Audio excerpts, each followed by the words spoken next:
Bonjour à toutes et à tous, bienvenue dans cette nouvelle édition de Rencontre.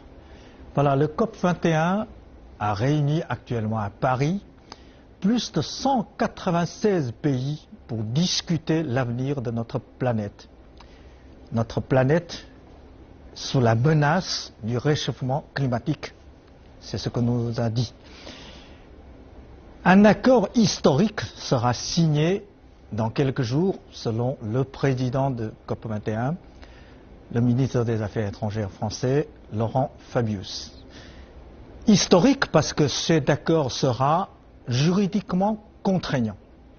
Mais jusqu'ici, le moment de notre émission, cet accord est toujours refusé par les États-Unis. Mais cet accord, voulu par la France, par le François Hollande, est soutenu par la Chine. Est-ce que c'est le début d'une autre ère de coopération énergétique entre la France et la Chine? C'est la question que je vais poser à mes deux invités, M. Hervé Macheno, le délégué général de EDF pour la Chine, mais aussi à l'économiste et politologue Deng Yifan. Avant de commencer notre discussion, d'entendre leurs réponses, je vous invite à regarder un reportage pour mieux comprendre cette conférence. À l'ouverture de la conférence sur le changement climatique à Paris, les dirigeants mondiaux ont appelé à une action immédiate et à un accord solide pour limiter le réchauffement climatique et aider à garantir la paix mondiale pour les générations futures. Le président chinois Xi Jinping a prononcé un discours lors de la cérémonie d'ouverture et a déclaré que la Chine avait confiance et était déterminée à honorer les engagements qu'elle avait pris pour lutter contre le changement climatique. Le président français François Hollande a accueilli les dirigeants du monde entier venus participer à la conférence sur le changement climatique de l'ONU. Plus de 150 chefs d'État rassemblés à Paris pour le lancement d'une tentative ambitieuse de limiter le réchauffement climatique mondial à 2 degrés. Peu après leur arrivée, les présidents chinois et américains se sont rencontrés en marge de la conférence et se sont engagés à travailler ensemble pour combattre le changement climatique. L'accord de Paris doit se concentrer sur le renforcement des actions mondiales post-2020 sur le changement climatique et encourager les efforts mondiaux pour poursuivre un développement durable. L'accord de Paris doit aider à satisfaire les objectifs de la Convention cadre des Nations Unies sur le changement climatique et tracer la voie au développement vert. Il faut encourager les pays à poursuivre un développement vert et à faibles émissions. L'accord doit galvaniser les efforts mondiaux et offrir des dispositions institutionnelles permettant aux pays de faire des efforts concertés. Les observateurs affirment que les engagements pris par Xi Jinping montrent que la Chine est prête à jouer un rôle central ici à Paris. Au cours des dernières années, nous avons vu la Chine passer du statut d'accusé d'être le plus gros émetteur de CO2 de la planète, à celui du pays leader dans le combat contre le changement climatique. Les dirigeants ne resteront à Paris qu'une seule journée. Leurs négociateurs prendront ensuite le relais dans l'espoir de parvenir à un accord significatif. Bon, voilà, la Chine est d'un pays accusé de plus grand pollueur du monde et maintenant qui mène le leadership pour la négociation sur le climat. C'est un changement radical. Bon, mes deux invités, d'abord Deng Yifan, vous êtes économiste, vous travaillez longtemps pour les échanges économiques et politiques entre nos deux pays. Vous êtes diplômé de Sciences Po à Bordeaux.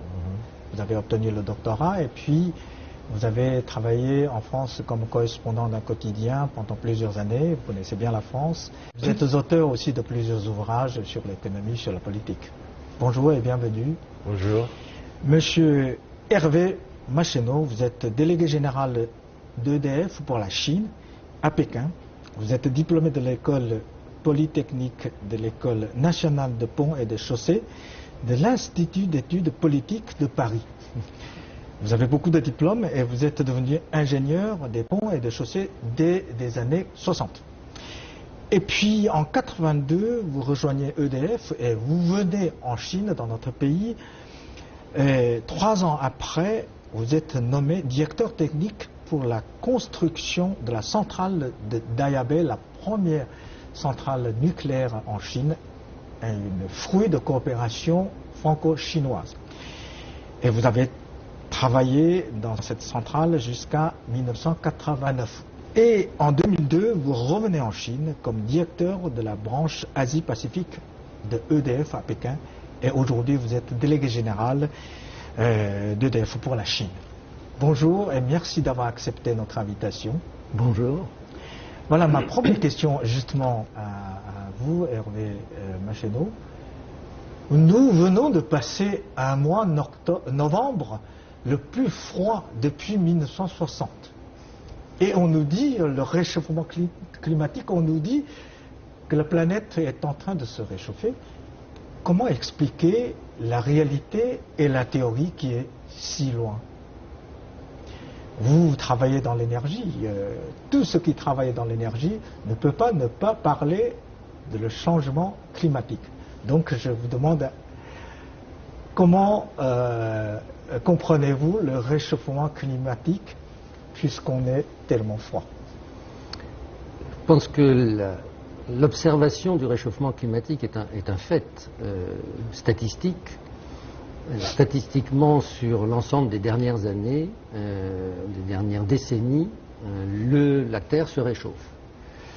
Et ça s'accompagne d'un certain nombre de phénomènes qui ont une importance considérable. La fonte des glaciers, la fonte des calottes polaires, avec l'élévation du niveau des océans, et ceci peut avoir des conséquences très importantes sur un grand nombre de régions. Élévation du niveau de la mer, et puis aussi on observe de plus en plus des phénomènes météorologiques désastreux, un peu partout dans le monde, dont la fréquence est beaucoup plus grande. Donc je pense que ce phénomène est incontestable, et d'ailleurs incontesté. La question qui se pose, c'est de savoir quelle part de l'influence des activités humaines dans ce réchauffement climatique. Et là, la controverse existe. Il y a des positions très claires des deux côtés. Les uns étant convaincus que c'est lié directement corrélé à l'activité humaine, d'autres pensant que c'est la mer, c'est le soleil, c'est d'autres. Et qu'il y a eu des grands mouvements géothermiques comme ça dans le monde depuis la naissance de la Terre. Il y a des réchauffements, des périodes de glaciation et des réchauffements. En tout cas, moi, je ne vais pas rentrer dans cette guerre de religion. Simplement, je pense qu'il faut être réaliste et pragmatique et serein. Ce qui est vrai, c'est que entre 1800 et 1930, la population mondiale est passée de 1 milliard à 2 milliards d'habitants. Entre 1930 et aujourd'hui, 85 ans seulement, elle est passée de 2 milliards à 7 milliards et va bientôt, dans les quelques décennies à venir, atteindre 9 milliards. Bien entendu, et donc l'humanité prend conscience de la limite de la Terre. Aujourd'hui, avant... On ne peut pas nourrir tant de personnes. On peut, sans doute, mais il faut prendre aujourd'hui, je pense, des précautions, être plus attentif à l'économie globale, à l'économie des ressources, à la non-dispersion inconsidérée des déchets. Et je pense que c'est la sagesse même que d'aller vers un monde plus efficace, plus économe des ressources et peut-être vers une économie plus circulaire. Mais vous avez dit il y a maintenant le consensus sur le réchauffement climatique. La cause, oui, il y a encore des polémiques, mais il y a une autre question aussi, récemment posée par un certain présentateur de météo de France 2 qui était licencié à cause de cette question qu'il a posée, c'est qu'il a dit, mais peut-être 2 degrés de plus, mais c'est si pas mal que ça, parce que 2 degrés de plus, peut-être, cela veut dire qu'on peut passer plus de vacances, on peut passer plus de temps au bord de mer. C'est vrai, il cause la montée de l'eau de la mer, mais de l'autre côté, il fait reculer le froid aussi. Et qu'en pensez-vous de cette sorte de... Je pense encore une fois qu'il ne faut pas en faire une religion. Est-ce que c'est 2, est-ce que c'est 3, est-ce que c'est 1? La question, c'est observer les phénomènes qui se produisent et essayer d'aller, le protéger. Ce qui est en jeu, ce n'est pas le climat, c'est l'humanité.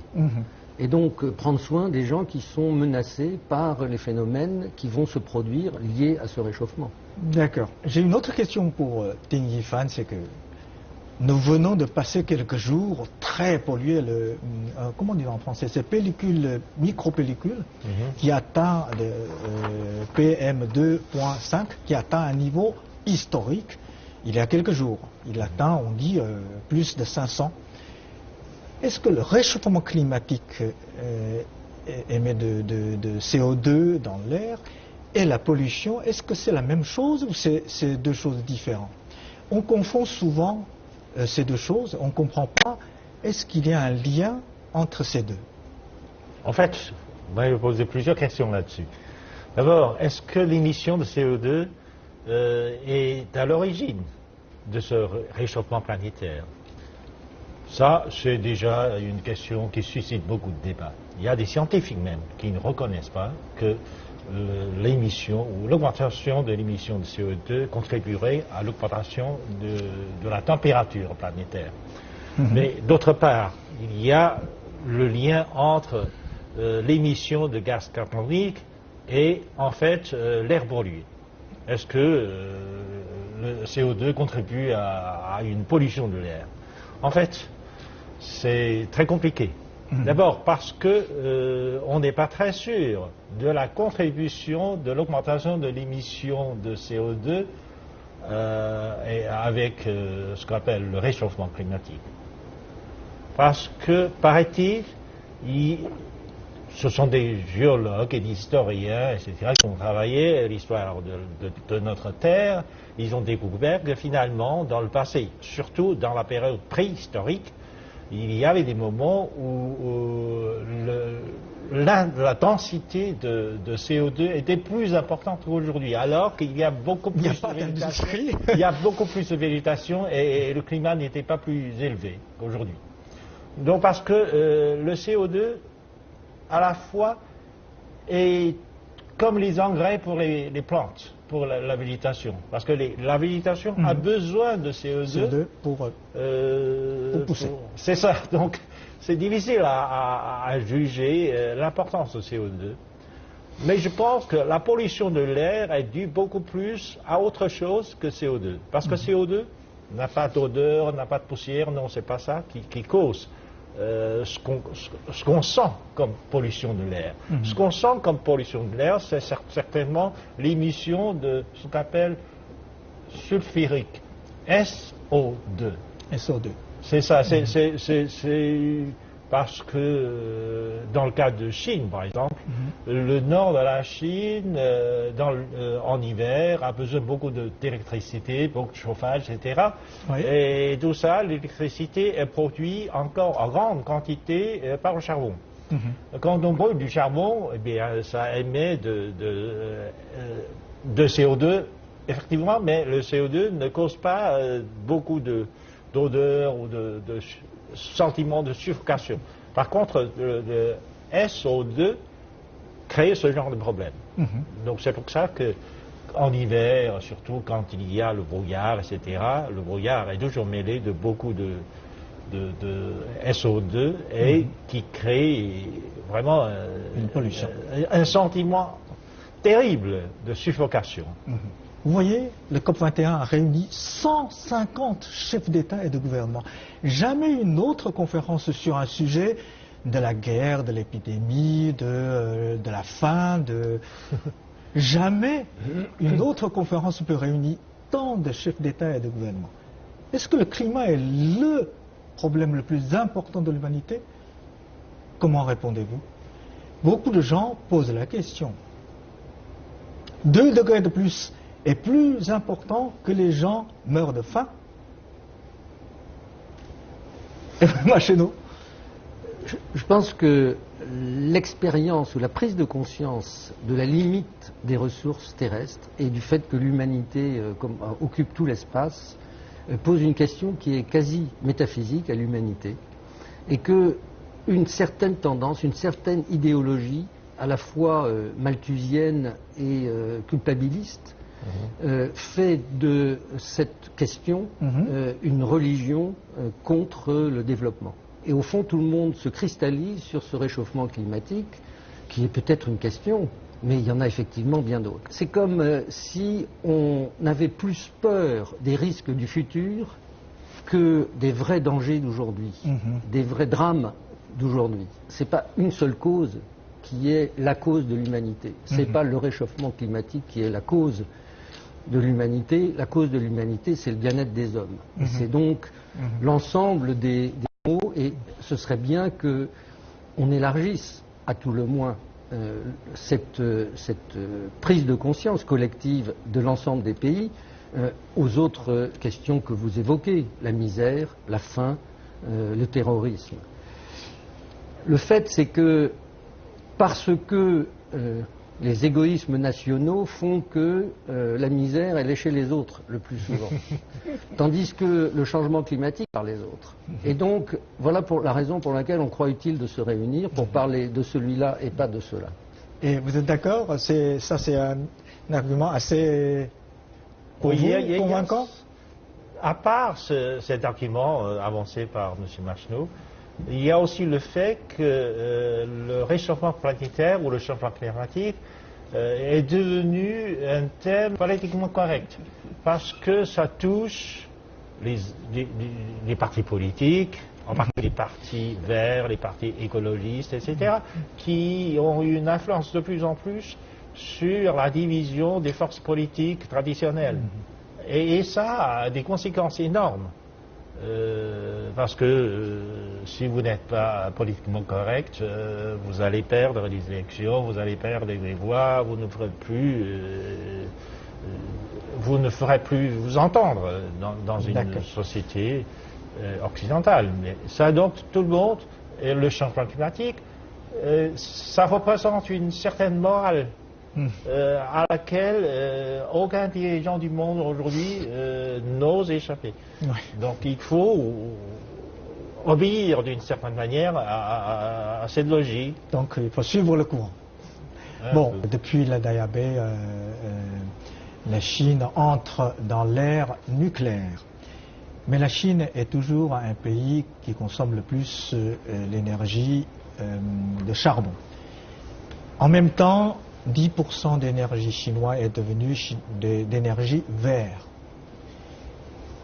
Apparemment, la Chine actuellement est devenue le premier exportateur de panneaux solaires, est le champion de l'énergie verte, etc. Mais la grande question, c'est que est-ce qu'on peut remplacer l'énergie de charbon et même le nucléaire par des énergies renouvelables? Est-ce que c'est possible? Si on dit que les énergies renouvelables, c'est essentiellement l'hydraulique, l'éolien et le solaire, l'hydraulique, son cas est particulier, les lieux où on peut le développer sont limités, on les exploite au maximum, et l'hydraulique est évidemment une façon de produire de l'énergie qui est à la fois propre, ça a des inconvénients environnementaux, mais qui est à la fois propre et renouvelable. Sur ce point, la Chine a construit le plus grand barrage du monde. Pas seulement, elle a aussi le plus grand programme hydraulique mondial, et elle construit tous les ans beaucoup d'hydraulique. Et dans les 10% dont vous parlez, la part de l'hydraulique est très importante. Ouais. Maintenant, parlons de l'éolien et du solaire. Le problème de l'éolien et du solaire, il y a un premier qui est matériel, c'est que ça prend beaucoup d'espace. Ouais. Le deuxième... À Bordeaux, on a vu l'image, c'est gigantesque. Ça prend énormément d'espace, et pour produire la même quantité qu'une centrale à charbon ou qu'une centrale nucléaire, il faut énormément de surface. Et donc il faut disposer de cette surface. Il faut mettre dans l'espace. Le deuxième inconvénient, qui est probablement beaucoup plus difficile à résoudre, c'est celui de ce qu'on appelle l'intermittence, et du côté aléatoire. Le vent souffle où il veut, quand il veut, et le soleil brille le jour quand il n'y a pas de nuages. Or, ça n'est pas nécessairement le moment où on a besoin d'électricité. Et par conséquent, et en particulier en Europe. En Europe, la pointe de consommation, c'est un soir de février où il y a une haute pression sur l'Europe, il fait très froid, il n'y a pas de vent, pas de soleil. Et donc, il faut avoir l'ensemble des moyens de production qui sont nécessaires pour couvrir cette pointe. De sorte que si on a du solaire et de l'éolien en plus, eh bien, pendant qu'il y a du vent et du soleil, les centrales qui ont été construites pour couvrir la pointe ne fonctionnent pas. Et donc, le problème réel de ça, c'est évidemment un problème de coût. Et en plus, le renouvelable ne sera vraiment exploitable quand il sera soit dans une situation de pouvoir contribuer à la pointe, soit dans une situation d'être stocké. C'est-à-dire par des moyens, aujourd'hui, on sait stocker l'électricité, par exemple dans des barrages, en remontant de l'eau dans des barrages, ça s'appelle des stations de pompage, des STEP, soit en mettant dans des batteries, soit par concentration du soleil sur des centrales spécifiques, mais ceci a un coût. Et donc, il faudrait prendre là aussi ce problème d'une façon pragmatique, sereine, et regarder ce que l'on veut faire, à quel prix, parce qu'au fond, aujourd'hui, on vit dans une illusion que le coût de production de l'éolien et du solaire baisse, c'est vrai. Il reste très élevé par rapport à la production nucléaire, par exemple. Apparemment, il est moins cher, non? Parce que ça dépend où.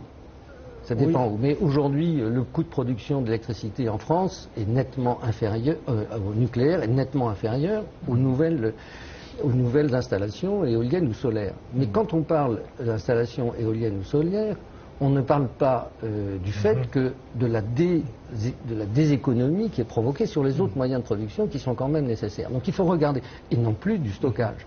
Donc il faut regarder le problème dans son ensemble et voir, suivant les conditions météorologiques des pays, par exemple au Sénégal, le vent souffle avec une force 5, les alizés pendant 6 mois de l'année. Là, c'est évidemment intéressant d'installer de l'éolien. Il y a en Chine des endroits qui sont du même dans les déserts où il y a beaucoup de vent d'une façon continue.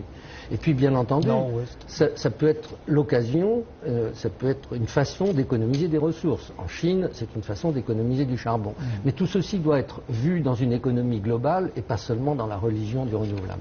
Du point de vue technique, est-ce que la Chine peut avoir cette rénovation? La Chine fait beaucoup de progrès dans le domaine du développement des énergies dites renouvelables. Mais logiquement et scientifiquement, ce qu'on appelle les énergies renouvelables par rapport aux énergies classiques pose un problème de logique. Parce qu'en fait, le charbon et le pétrole, c'est le résultat d'une concentration des végétations dans le temps.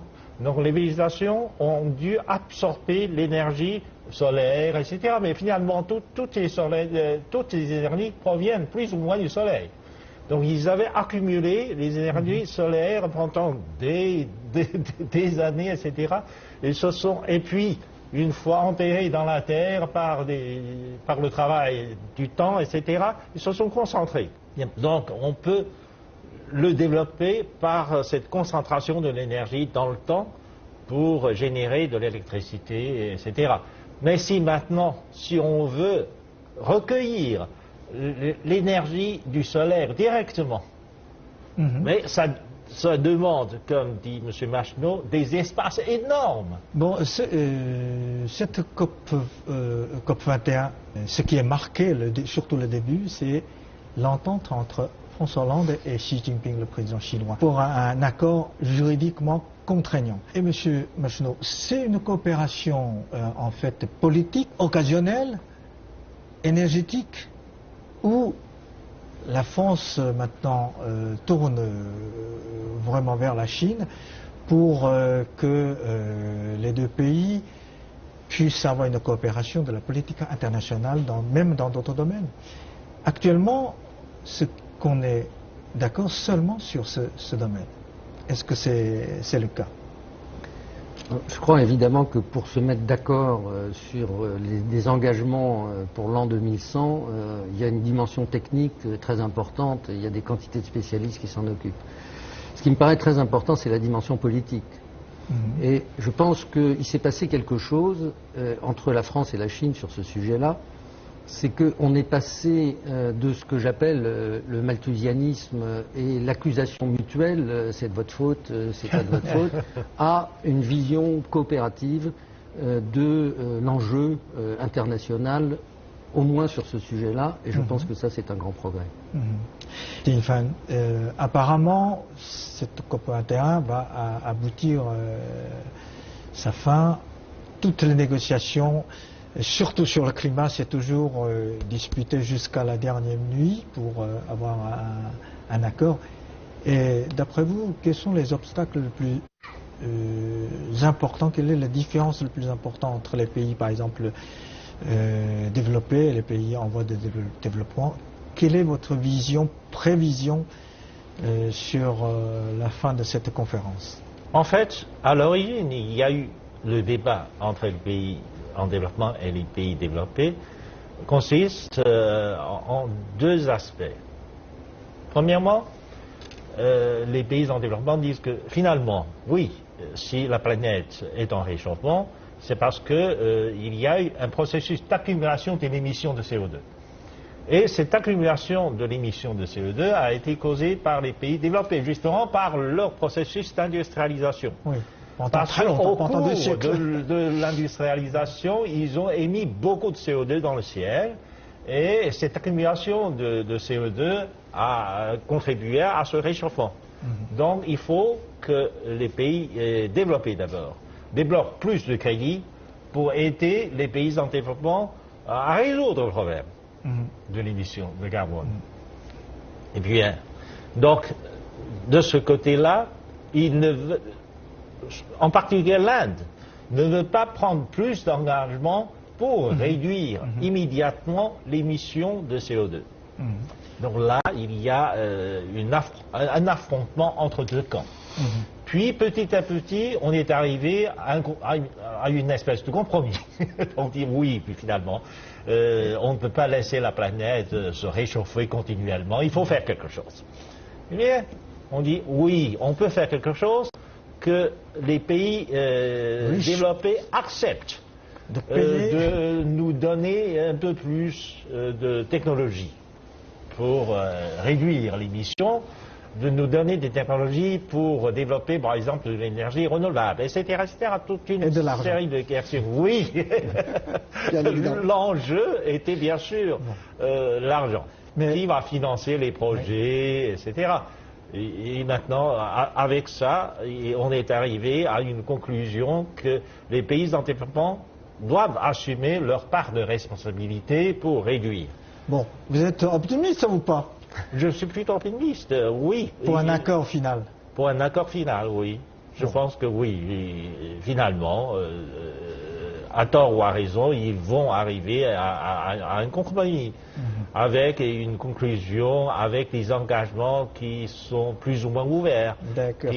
Alors Paris ne sera pas Copenhague. Alors, Monsieur Macheneau, vous êtes d'accord pour cet optimisme ou... Je pense que ça dépend un peu de ce qu'on attend. 2 degrés ou 3 degrés? Non, ceux qui attendent un engagement chiffré, précis et contraignant de la part de l'ensemble des pays risquent d'être déçus. Ceux qui attendent un accord de principe, un processus de responsabilité croissante des pays vis-à-vis du sujet du réchauffement climatique et un engagement dans ce processus, ceux-là risquent d'être satisfaits, ou ont des chances d'être satisfaits. Pour ce qui me concerne, j'aimerais y voir l'amorce d'une capacité des pays, précisément, à prendre en charge les grands problèmes de l'humanité, le climat, mais aussi les autres, la misère, la faim dans le monde, peut-être un jour la répartition un peu plus juste des ressources et des richesses. Bon, très bien. Moi, je crois que on est entre mi-chemin optimisme et pessimisme, c'est très bien, parce qu'on n'est pas prophète, on attend le résultat. Merci beaucoup pour vos analyses, pour votre pronostic aussi. Je crois que vos analyses sont très pertinentes, très bien faites. Merci. On connaît mieux le sujet, je crois, après ces 30 minutes qui est très court, malheureusement. Merci. Merci. Et merci aussi pour nos chers téléspectateurs. Merci pour votre fidélité et à la prochaine.